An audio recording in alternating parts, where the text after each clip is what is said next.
in Phoenix the other night. Excellent win. They go on I think 17-5 to close the game. Yeah, huge game from Denny Avdia. Just awesome. We talked about it the other day. I just want to say, at the trade deadline, the Blazers had lost 6 games in a row, were 5 games under 500. I think they were in 10th or 11th. And, there was the opportunity there to sell. They could have traded. I don't think there was a robust market for Jeremy Grant, but they could have just sold him for nothing. They could have traded Drew Holiday. They didn't. There was they were in this period before the new ownership had taken over or whatever. And they play strong basketball down the stretch, win their way over the last week to 10 days of the season into getting to the 7-8 game, then go down to Phoenix. They're behind and come back and win that game on the road.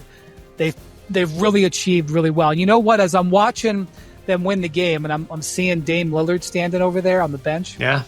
It was about a year ago this week, right, when Dame tore his Achilles. And terrible fortune. I think it was a couple weeks later because it was during the playoffs, but still. I thought it was, yeah. I thought it was game 1 of the playoffs. Might have Don't been. make us look either way, it was right. Well, anyway, it was right around roughly right a year now, for sure. Yeah. And obviously that was a terrible turn of events and everything like that.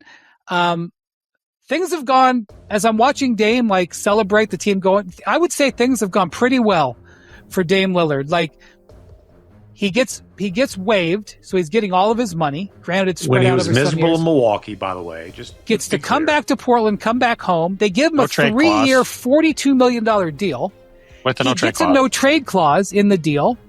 Other than LeBron, the only no trade clause in the league, so that he can't get traded to Milwaukee or wherever again. All right. Yeah. So, by the way, he gets all of his money from Milwaukee. That's $42 million over and above what that guarantee was going to be.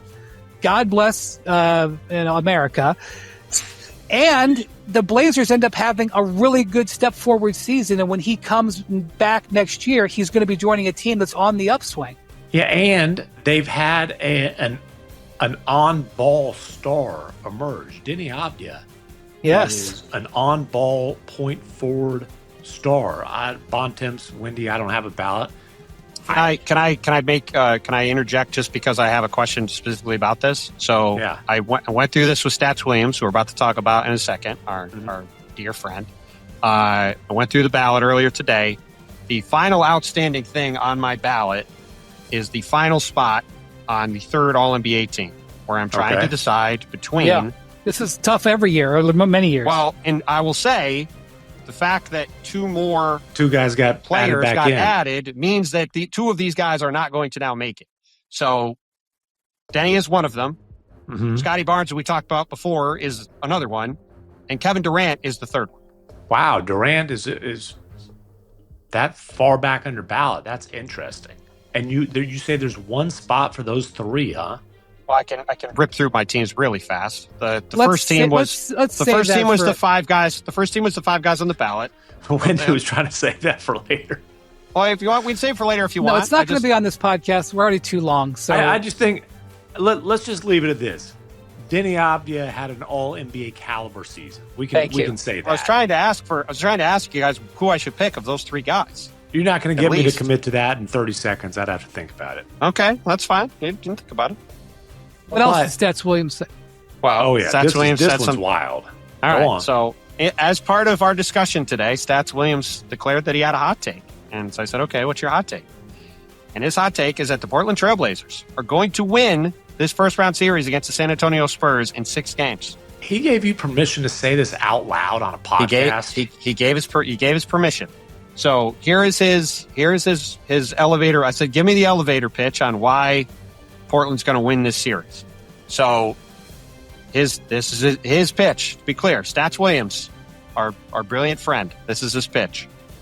Obviously, they've got a bunch of very good defensive players. They could throw a lot of different looks at Victor. They've got Tumati Kamara, fantastic defender. Drew Holiday. They've got the 2 different bigs, Donovan Clingan and Robert Williams, they could throw at him. I understand Donovan Clingan's not hanging with Victor on the perimeter, but they've got different options they could throw at. They shoot a ton of 3-pointers. Not always accurately, but they get up a lot of threes. So if they get into a series and have 2 or 3 games where they go 20 for 50 from 3, which is very possible. That's a lot of points. And as we've talked about, the Spurs, one of the questions about them going into the playoffs is how real is their 3-point shooting. They've got a lot of guys they can also throw at the guards. They don't have to, so they can sort of neutralize them. And finally, you just mentioned how good Denny Avdia is. He's one of the best foul drawers in the league. And if he can get Victor in any kind of foul trouble in any games of this series, that dramatically changes the complexion of the game. So there's the Stats Williams pitch on why Portland can win and why he's picking them to win the series. Okay, I've got a pitch on why I'm picking the Spurs to win. They have Victor Wembanyama is awesome. He's by far the best player in the series. That's a good answer. That's a good answer. Well, here's the thing. Wemby didn't play against the Blazers this year. In the 3 games, he missed all 3. He missed the last, I think, 2 games that they played last year because of the blood clot. He hasn't actually played against the Blazers since December of 24. Which is the other thing Matt said, is without that, it's hard to know what the actual contours of the matchup will look like. But, well, and I am very that's why curious. It's a hot take. I'm curious to see how they'll defend Wemby, because he's a nightmare matchup for Donovan Clingan, who is a really, really good young big, especially on the defensive end. But we've talked about how Wemby, like these bigs, when Wemby brings them out to the perimeter and he's raining threes and then attacking closeouts, they've got to challenge the 3. Like it's foul trouble waiting to happen. And so, I would guess Thiago Splitter is going to do something akin to what Joe Mazzulla did in the past against Nikola Jokic and against Victor, I think, where he would have Drew Holiday or because of the matchups, I think Toumani Camara or Drew Holiday is my guess, will start out on Victor Wembanyama. And if it was me, I would do that, and I would put Donovan Clingan on Stephon Castle. And I would dare Stephon.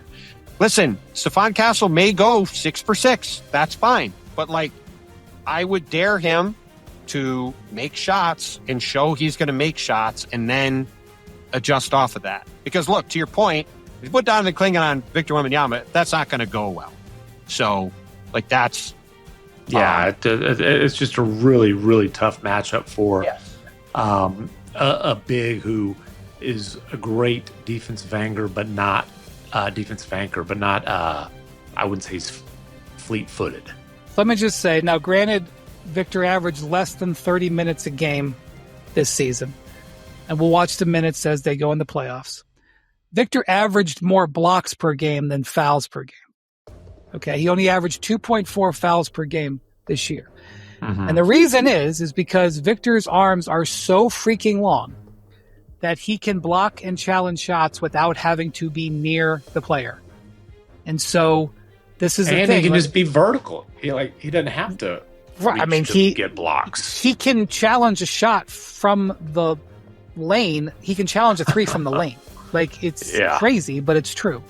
So I'm sure that Denny will look to go into Victor to try to get foul. He looks for contact every waking second he's on the court. And that's actually one of the reasons why I think that sometimes Victor could be very effective against Shai, because Victor can defend Shai's get to the elbow and operate without actually having to come in contact with Shai, therefore drawing fouls. Now, maybe there will be ways to, there's always counters that you can do in basketball. It's part of the game, but that is something to keep an eye on. Is that Victor, one of his great advantages is that he can defend the rim without having to be physical, and I just want to draw fouls. I do want to point out